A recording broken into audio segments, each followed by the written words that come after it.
જય શ્રીમન નારાયણ. રામાનુજદાસ શ્રીમાન ગટ્ટુ વેણુગોપાલ સ્વામી દ્વારા વર્ણન કરેલ શ્રીમદ ભગવદ્ ગીતાનું ગુજરાતી ભાષાંતર હું આપને કહી રહી છું. અધ્યાય 10 વિભૂતિ યોગ, શ્લોક 28. આયુધાનામ અહં વજ્રમ ધેનૂનામ અસ્મિ કામધુક પ્રજનશ્ચાસ્મિ કંદર્પઃ સર્પાણામ અસ્મિ વાસુકિઃ. ઓમ. ગીતાચાર્ય શ્રી કૃષ્ણ પરમાત્મા અર્જુન સાથે આપણને બધાને વિભૂતિ યોગ શીખવી રહ્યા છે. પરમાત્મા કહે છે, અર્જુન, સર્વે શસ્ત્રોમાં હું વજ્ર આયુધ છું. ગાયોમાં ઈચ્છા પૂરી કરનાર ગાય કામધેનુ છું. હું કંદર્પ છું, જે સર્વ સંતાનોને ઉત્પન્ન કરે છે. અને સર્પોમાં હું વાસુકી છું. વજ્ર આયુધનો ઉપયોગ પર્વતોની પાંખો તોડવા માટે કરવામાં આવ્યો હતો, જ્યારે તેઓ સર્વે જીવોનો નાશ કરી રહ્યા હતા. તેને વૃતાસુરને મારવા માટે મહાન ઋષિ દધીચીના હાડકામાંથી બનાવવામાં આવ્યું હતું. શ્રી કૃષ્ણ પરમાત્મા કહે છે, તેઓ વજ્ર આયુધ છે અને તેમણે વજ્ર આયુધમાં પોતાનું ઉચ્ચ તત્વ રાખ્યું છે. ગાય માત્ર દૂધ આપે છે, પરંતુ દિવ્ય ગાય કામધેનુ માત્ર દૂધ જ નથી આપતી, પણ આપણી ઈચ્છાઓ પણ પૂરી કરે છે.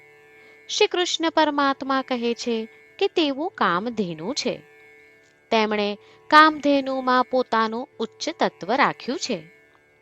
કંદર્પ, કામદેવ, મન્મથ એ સર્વે સંતતિનું કારણ છે, ઉત્પત્તિનું કારણ છે. શ્રી કૃષ્ણ પરમાત્મા કહે છે કે તેઓ કંદર્પ છે અને તેમણે કંદર્પમાં પોતાનું ઉચ્ચ તત્વ રાખ્યું છે. એક મસ્તિષ્ક ધરાવતા વાસુકી સર્પને સમુદ્ર મંથન માટે દોરડા રૂપે ઉપયોગમાં લેવાય છે, જે સમુદ્ર મંથનમાંથી ઘણી અદ્ભુત શુભ વસ્તુઓ અને અમૃત ઉત્પન્ન થાય છે. શ્રી કૃષ્ણ પરમાત્મા કહે છે કે તેઓ વાસુકી સર્પ છે અને તેમણે વાસુકી સર્પમાં પોતાનું ઉચ્ચ તત્વ રાખ્યું છે. આથી જ્યારે પણ આપણે વજ્ર આયુધનું નામ સાંભળીએ, જ્યારે પણ કામધેનુનું નામ સાંભળીએ, જ્યારે પણ મન્મથનું નામ સાંભળીએ, જ્યારે પણ વાસુકીનું નામ સાંભળીએ, ત્યારે આપણે તેમાં રહેલા શ્રી કૃષ્ણના ઉચ્ચ તત્વનું સ્મરણ કરીએ.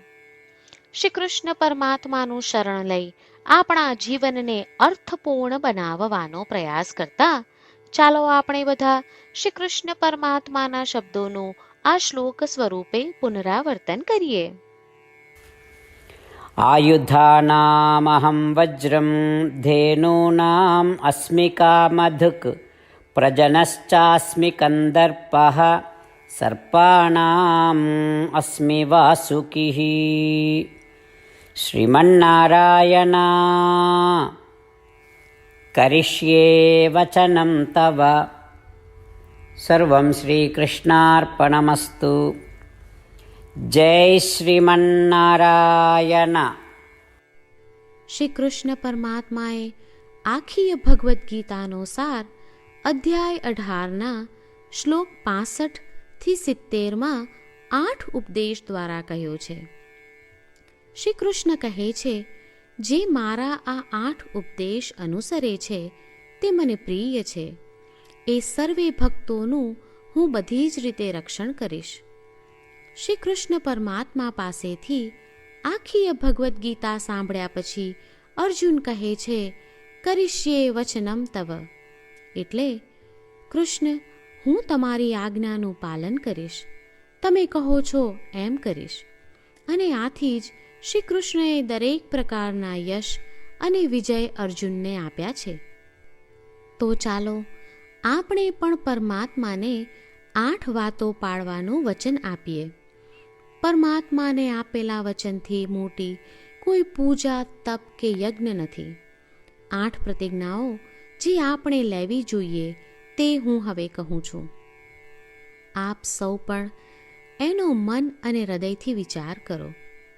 આ રીતે શ્રી કૃષ્ણને વચન આપતી વખતે આપણે સૌ શ્રી કૃષ્ણની હસતી મુખમુદ્રાનો મનમાં વિચાર કરીએ અને પરમ આનંદનો અનુભવ કરીએ. જય શ્રીમન્નારાયણ. આપણા 8 વચનો આ પ્રમાણે છે.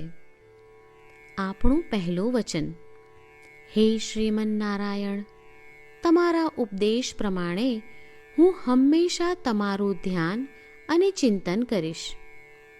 આપણું બીજું વચન: હે શ્રીમન્નારાયણ, તમે કહ્યું છે તેમ હું સદાય તમારી ભક્ત રહીશ.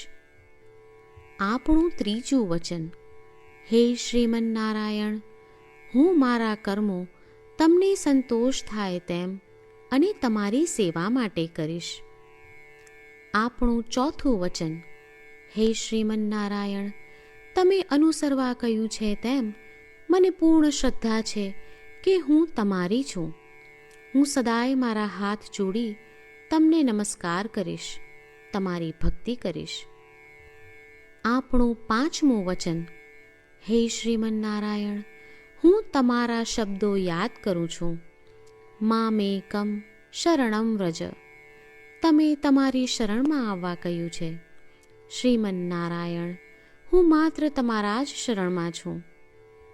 આપણું છઠ્ઠું વચન: હે શ્રીમન્નારાયણ, આપે કહ્યું છે મા શુચ, તમે અમને આશ્વાસન આપી શોક ન કરવા માટે કહ્યું છે, તો હું દુઃખી નહીં થાઉં, શોક નહીં કરું.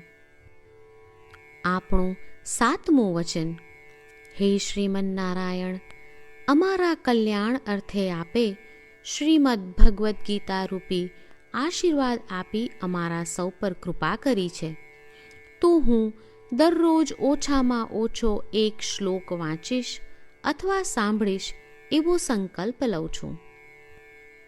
આપણું આઠમું વચન: હે શ્રીમન્નારાયણ, હું ગીતાના દૈવી શબ્દો એ ભક્તો સુધી પહોંચાડવાનો પ્રયત્ન કરીશ જેઓ ગીતાથી અજાણ છે. હે શ્રીમન્નારાયણ, તમે કહ્યું છે તેમ કરીશ, તમે કહ્યું છે એમ વર્તીશ અને તમારા માટે જ કર્મ કરીશ. શ્રીમન્નારાયણને આપેલું વચન કે દરરોજ તમે કહ્યું છે એમ કરીશું એ જ એક મહાન પૂજા છે. તો ચાલો આપણે સૌ દ્રઢ શ્રદ્ધા સાથે પ્રભુ પાસે એક સંકલ્પ લઈએ. શ્રીમન્નારાયણ, કરીશ્યે વચનમ તવ. શ્રીમન્નારાયણ, હું તમારી આજ્ઞાનું પાલન કરીશ. સર્વમ શ્રી કૃષ્ણાર્પણમસ્તુ. જય શ્રીમન્નારાયણ. આયુધાનામ અહં વજ્રમ ધેનૂનામ અસ્મિ કામધુક પ્રજનશ્ચાસ્મિ કંદર્પઃ સર્પાણામ અસ્મિ વાસુકિઃ. ઓમ. આયુધાનામહં વજ્રમ ધેનૂનામ અસ્મિ કામધુક પ્રજનશ્ચાસ્મિ કંદર્પઃ સર્પાણામ અસ્મિ વાસુકિઃ. શ્રીમન્નારાયણ, કરિષ્યે વચનમ તવ. સર્વં શ્રીકૃષ્ણાર્પણમસ્તુ. જય શ્રીમન્નારાયણ. જય શ્રીમન્નારાયણ.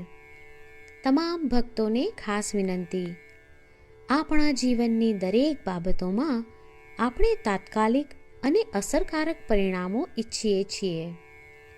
આ પ્રાપ્ત કરવા માટે ચાલો દરરોજ 1 મિનિટ ફાળવીએ અને નારાયણાસ્ત્રમ વાંચીએ. નારાયણાસ્ત્રમ મેળવવા માટે તેની વેબસાઇટ જે www.narayanaastram.org છે તેના પર જાઓ અને રજિસ્ટ્રેશનમાં તમારું નામ અને ઈમેલ આપો. તમે આપેલા ઈમેલ પર તમને નારાયણાસ્ત્રમ PDF પ્રાપ્ત થશે. PDFમાં રામાયણનો 1 શ્લોક, ગીતાનો 1 શ્લોક અને એક વિષ્ણુ નામ છે. આ 3ને નારાયણાસ્ત્રમ કહેવામાં આવે છે. દરેક વ્યક્તિને આ શ્લોકોનું અલગ અલગ સંયોજન પ્રાપ્ત થાય છે. જ્યારે દરેક વ્યક્તિ 24,000 ભક્તો સાથે તેમના નારાયણાસ્ત્રમને દરરોજ વાંચે છે અથવા સાંભળે છે, ત્યારે સમગ્ર રામાયણનું 1 વાર પારાયણ, શ્રીમદ ભગવદ્ ગીતાનું 33 વાર પારાયણ અને વિષ્ણુ સહસ્ત્ર નામનું 24 વાર પારાયણ રોજ પૂર્ણ થાય છે. આ એક અદ્ભુત અને અસાધારણ પરિણામ છે. તેથી તમે અને તમારા પરિવારના સભ્યો તરત જ વેબસાઇટ પર જાઓ અને તમારું નારાયણાસ્ત્રમ મેળવો. જય શ્રીમન્નારાયણ.